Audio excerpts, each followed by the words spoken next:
चला या सुरू करा. लाईव्ह सुरू झालं का? चला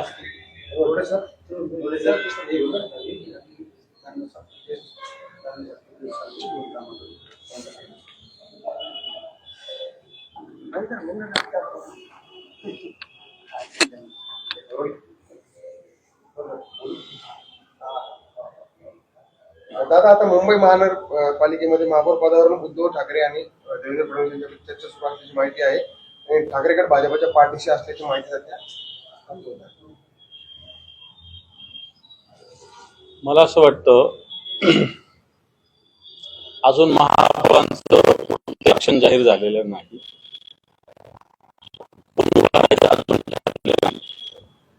कोणाच्या जागा किती आलेल्या हे अतिशय सुस्पष्ट आहे. असं असताना अशी चर्चा चालू आहे असं म्हणणं मला असं वाटतं हा हवेतला गोळीबार आहे. अशी कोणतीही चर्चा नाही. कल्याणमधील शिवसेना उद्धव ठाकरे गटाचे जवळपास 11 नगरसेवक गायब असल्याची माहिती समोर. गायब वगैरे काही नाही. सगळे लोक मान्य उद्धवजींना भेटलेले आहेत आणि कल्याणमध्ये भारतीय जनता पार्टी आणि आमच्यातले गद्दार यांच्या जवळपास सारख्या 1-2 जागेचा फरक एवढ्या जागा निवडून आलेल्या आहेत आणि त्याच्यामुळे शिवसेनेच्या आमच्या निवडून आलेल्या नगरसेवकांना काही धमक्या, काही प्रलोभनं अशा पद्धतीनं चालू आहे आणि म्हणून गायब नाही ते, पण कल्याणमध्येच आहेत परंतु जनतेसमोर नाही एवढं नक्की. चंद्रपूरमध्ये जो आमचा महापौर आम्ही त्याच्यासोबत जायला तयार आहे. आता तुमच्या पक्षात जिल्हाध्यक्ष आहेत, मात्र मुंबईमध्ये त्या विरोधात त्यांच्यासोबत जाणार. तिथे काँग्रेस आणि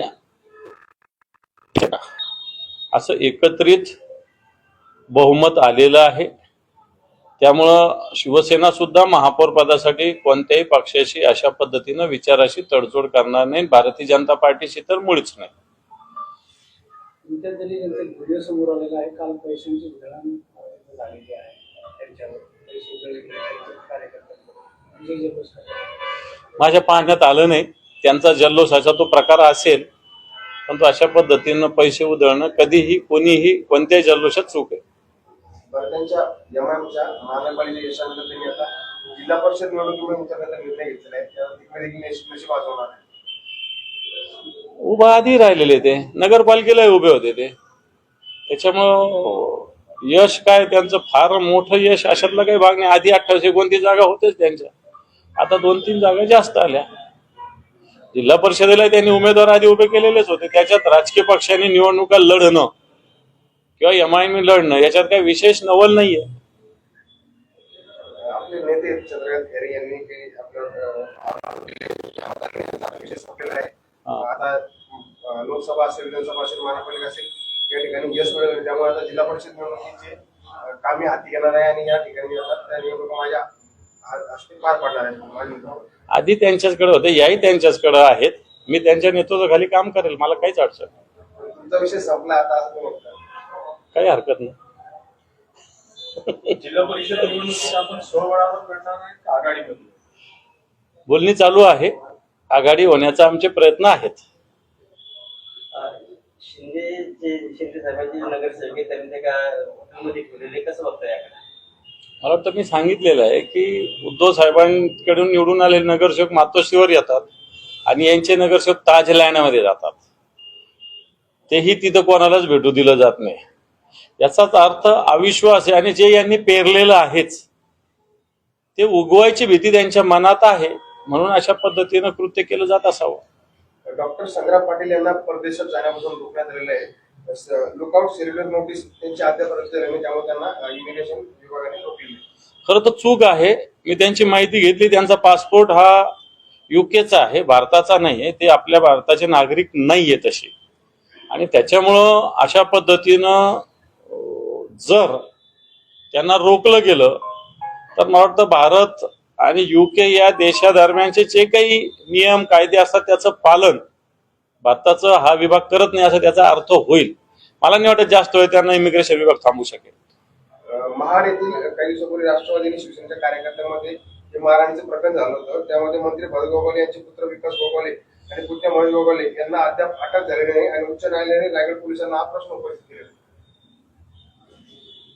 मला असं वाटतं हे तुम्ही बघितलं पाहिजे की सत्ताधारी पक्षाचे लोक कशा पद्धतीनं राजकीय हितासाठी खुनापर्यंत येत आहेत, गुन्हेगारी कोणत्या वृत्तीपर्यंत गेलेली आहे की मंत्र्यांचे मुलं त्याच्यामध्ये सहभागी होत आहेत आणि कायद्याचे हात त्यांच्यापर्यंत पोहोचत नाही. पोलीस कशी एकांगी काम करतात हे त्या उदाहरणावरून लक्षात येतं. मात्र पोलीस कारवाई करत नाही, मात्र न्यायालय त्यांना प्रश्न उपस्थित करते की न्यायालयाने प्रश्न उपस्थित केला पण पोलिसांनी कारवाई काय केली हा पण प्रश्नच आहे ना.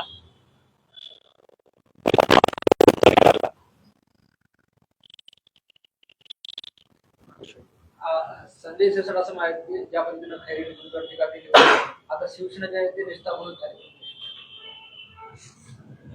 मला असं वाटतं शिवसेना 26 ठिकाणी दुसऱ्या क्रमांकावर आहे आणि त्यांच्या शिवसेनेपेक्षा या संभाजीनगरात आमच्या शिवसेनेनं मतदान जास्त घेतलेलं आहे. त्यांनी धन संपत्तीचा पूर्ण वर्षाव केला. इथं त्यांचे मंत्री, आमदार, खासदार एवढी शक्ती असतानाही ते 12च्या वर गेले नाही. आमच्याकडे ही कोणतीच शक्ती नसताना आम्ही 6 पर्यंत पोहोचलेलो आहे. तरी तुम्ही नेस्तनाबूत शिवसेना झाली नसेल तर मला वाटतं तुम्ही मूर्खाच्या नंदनवनात वावरत आहात, तसंच वावरत राहा. तुमच्या पक्षाचे बैठक बाजीनगरविषयी दत्ता बोलण्यात आता त्याला थोडी आम्ही थांबवू शकतो. करतात आता लोक, काही जात आहेत काही येत आहेत, त्याला आम्ही नाही थांबवू शकत. ज्याची जी इच्छा आहे त्यांनी तसं करावं. आता दत्ता गोडेंना आम्ही विधानसभेची उमेदवारी दिली, आता नगराध्यक्षाची उमेदवारी दिली. याच्यावरती दत्ता गोडेंसाठी पक्षाने काय केलं पाहिजे. आज जे जिल्हा परिषद निवडणुकीच्या अनुषंगाने आणि भाजपच्या आणि शिवसेनेची बैठक पार पडणार आहे, आज उत्तर जे ठाकूर त्यांच्या पक्षाचं ते ठरवतील, आम्हाला काय घेणं त्याच्याशी. ठाणे जे आहे ते ठाणे महानगर परिषदेत भाजपाने जे आहे ते 2 वर्ष महापौराची मागणी केली. आता मुंबईत कसं करतायत ते तसं ते ठाण्यात करतात. परंतु भाजप ही दुटोंडी गांडवासारखं बोलतं ना. परवाच भारतीय जनता पार्टी म्हटलं की आम्ही विरोधी पक्षात बसायची तयारी ना, आज म्हणतात महापौर पदाची 2 वर्ष महापौर पद द्या. अशा दुटोंडी गांडवासारखं भाजप तरी का बोलताय. परवाच भाजपच्या ठाण्याच्या लोकांनी सांगितलं की आम्ही विरोधी पक्षात बसू आणि आज म्हणतात की 2 वर्षाचं महापौर पद मिळायला पाहिजे. जिल्हा परिषद पंचायत समिती निवडणुकांमध्ये आपण किती ठिकाणी निवडणूक लढवणार आहात? आमची तयारी सगळ्या जागेवर लढण्याची आहे, परंतु काही ठिकाणी काँग्रेसची आघाडी व्हावी असे आमचे प्रयत्न चालू आहे. काँग्रेसची आघाडी झाली तर काही प्रमाणात सीट कमी होतील, नाही तर पूर्णच्या पूर्ण 63 जागा आम्ही लढू शकतो. आपलं 17चा एक व्हिडिओ व्हायरल होतोय, त्यामध्ये ते म्हणाले की इंजेक्शन, गोळ्या, औषधी, सुई सगळं आमच्याकडे, आम्हाला मतदान नाही. कोर्टाने त्याच्याविषयी कारवाई करायला निवडणूक आयोगाला सांगितलेलं आहे. त्यांनी एक प्रकारे मतदारांना धमकी दिलेली होती. एका सामाजिक कार्यकर्त्यांनी न्यायालयाचा दरवाजा त्याच्यासाठी ठोठावला, कारण निवडणूक आयोगाने त्याची दखल घेतली गेली नव्हती. आता तरी निवडणूक आयोग त्याची दखल घेईल असं वाटतं.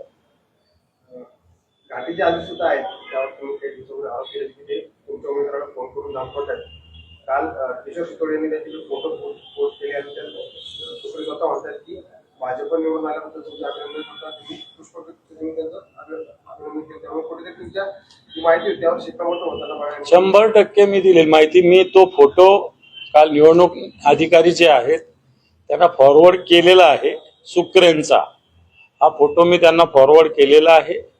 सुक्रेंच्या विषयी एक पत्रही पाठवलेलं आहे. या संदर्भात मी निवडणूक प्रचारात होतो, मला फोन आला होता, प्रत्यक्ष पत्र मला उशिरा प्राप्त झालेलं आहे.